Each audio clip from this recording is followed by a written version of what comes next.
Hello and welcome to the Consciousness Café, Wisdom Wednesdays with SoulCall Global. I'm here with Helga, and she pronounces her last name Reiner. I think I got that right, Reiner.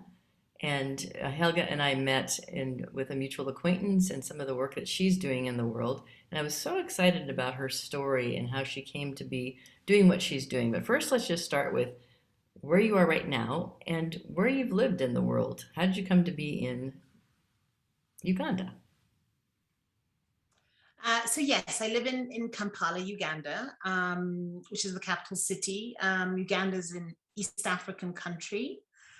And I was born here. My mother's Ugandan. And I've lived here, on and off, throughout my life. And I've chosen, for this part of my life to be here with my family. Oh, beautiful.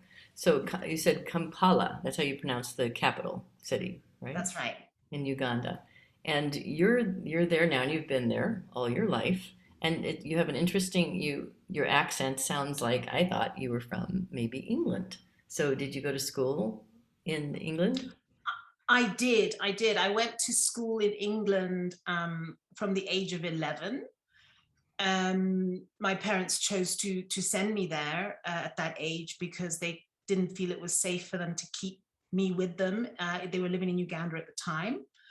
And really, I did all my secondary schooling in England, and I also did my university schooling in England as well. So yes, I picked up the accent along the way. Along the way. And did what you went to school for have something to do with what I met you doing? I met you in the conservation of great apes. Was that something that you studied, or how did you come to be involved in that? So I didn't necessarily sort of study conservation or actually study primatology, which is what a lot of people who end up working with apes have studied. And I really ended up working in sort of the conservation sector almost by accident. And it wasn't really something that I had been looking at. I was very interested in environmental issues, and I think I was certainly pursuing some sort of career in that kind of space. Um, and really, the way I ended up working with sort of great apes was because I was actually living and working in Asia, and I had a calling to come back home. And an opportunity arose for me to work with the great apes. And I thought, well, this is an interesting area. It is in the environmental field. And I thought, why not? Let me, check it out. And so I've done a lot of work with great apes and other apes since then, but it wasn't necessarily by design. How interesting, right? So you were called to come back home, and this opportunity was there when you arrived, back in Uganda. And so, tell me a little bit about the work with the conservation of great apes. I've always been so fascinated. I haven't had the opportunity to visit a place where you can actually be near them. I have understood that they matter to the whole of this world, that they live and are maintained in their environment. But what did you experience working in this field? Well, so great apes, are found sort of across sort of Central Africa, and then going into West Africa, and they compromise on the African continent of gorillas and chimpanzees and bonobos. And then you find orangutans in Asia, in Indonesia and Malaysia only. Also inhabiting, the tropical forest area of Asia.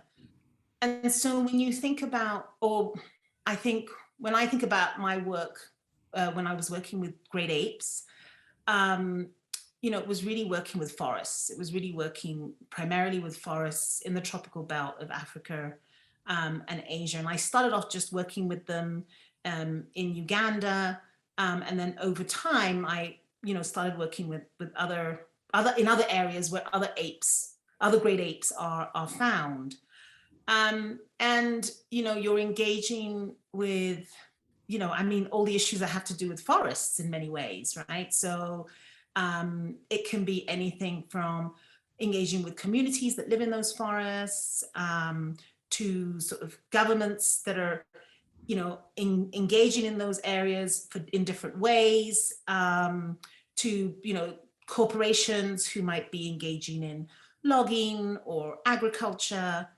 And so it really does, it does involve actually working with a really diverse sort of range of issues, Mm. um, in forests that are incredibly important, to the apes and to humanity, right? That's So, the thing, the apes and um, humanity. So it's interesting that we talk about the conservation of the great apes and their environment in these forests is so important to yeah, the health of the whole world. So wherever they are in these places, in these forests, we need to maintain not just for them, but for the world's environment. absolutely. Yeah. Wow. Wow. And did you have any like actual contact yourself? Did you go close to them? Did you go visit places where they were? Yeah, so there are many places that you can go and see them.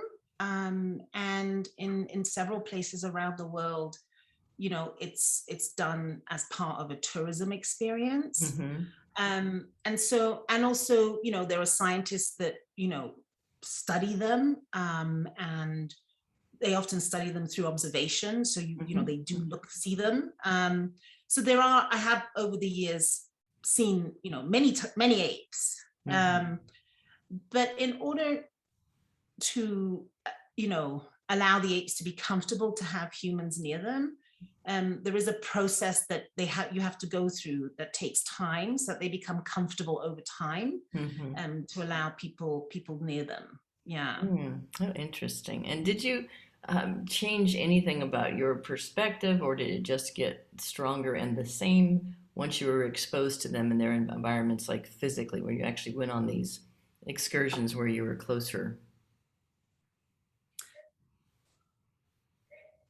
I think when I first, um, saw, it was actually mountain gorillas. So those were the first great apes I actually ever saw in a forest, in a natural forest.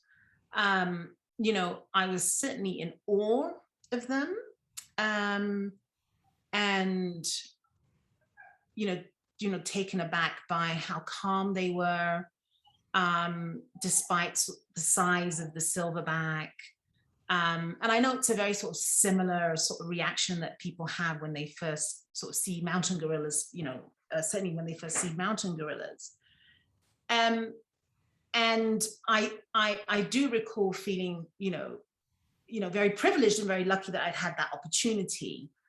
Um, but over time, I've sort of reflected on that and wondered, and I think actually over time, what's happened is I've become increasingly more uncomfortable of, in a way, what I feel like I'm invading their space, right? So, and I also felt that I didn't necessarily need to see them, you know, Mm-hmm. to ensure that they had what they needed. Mm-hmm. And so I think for me, it's been quite interesting how my understanding of how I need to interact and relate to them doesn't Mm-hmm. necessarily have to involve me, uh, observing them, seeing them. Beautiful, beautiful. And that's such a great insight because we think about all the things in the world that we all want to help with, right? And do we have to actually be there in order to help with it? Or can we understand the circumstances and be people who help around the issue? And like you were doing, working with the forestry people, working with different industries and commissions, and it took all that in order to try to create safe space for them, but you didn't actually have to be there to do that. And you've Exactly. had Yeah. so many insights, from your time doing that work that has kind of incubated in you an idea about another thing that you might want to be engaged in the future. I know it's something that you said it's something that's just incubating and beginning, but just tell us a little bit about what you're thinking now with the experience that you have and what you're thinking about doing with that going into the future. Well, I think that as I sort of reflected on my journey and how my perspectives have changed, due to, I guess, really being exposed to different, environments and people and ideas. I guess it's what it's done is it's made me realize that in many ways I'm very lucky that I've been exposed to all of these ideas, and they've helped inform and enrich my own thinking about how I understand the world sort of around me. And I think that I think one of the things that I've learned for myself is that it can often be the most unexpected thing that will change my perspective. It could just be, some poetry, or, an image, or, a short conversation with someone on the bus, that just gets one to think about things in a different way. And it doesn't necessarily need to be some deep sort of monograph or in-depth study.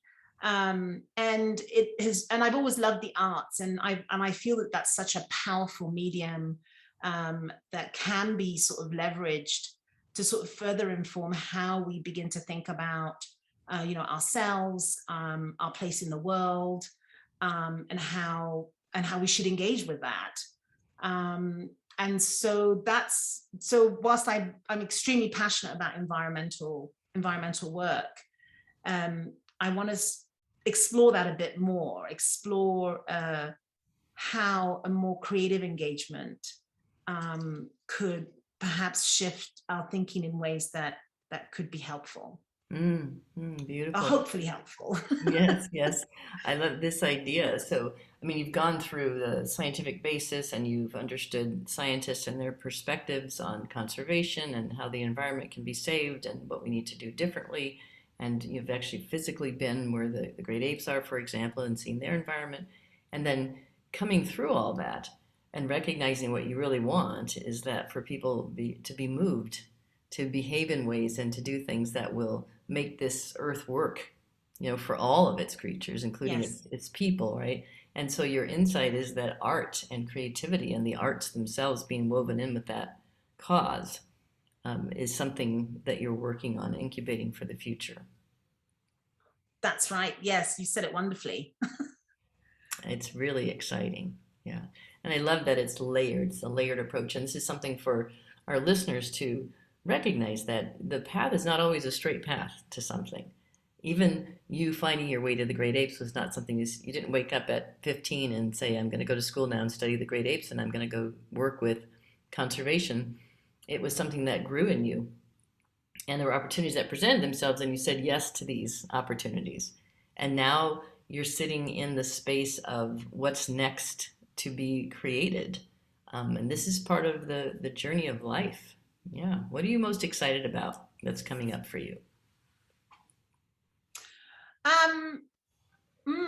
Well, I mean, in a way, it's exciting to sort of, engage, try and think about ways that I can engage, and take everything that I've learned and experienced, and have that sort of integrated into new ways, at least new ways for me, maybe not new ways for some of the people I'll meet along the way.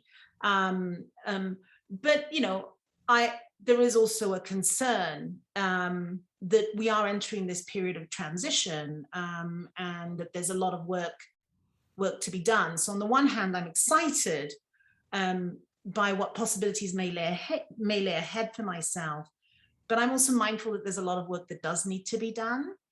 And so that's, I guess, the tension that I'm living with at this particular moment. Yeah. New dreams and new ideas, and then we think about how we're going to actually see those to fruition. And so, we send you blessings for this new work and appreciation and gratitude for what you've already given to the world.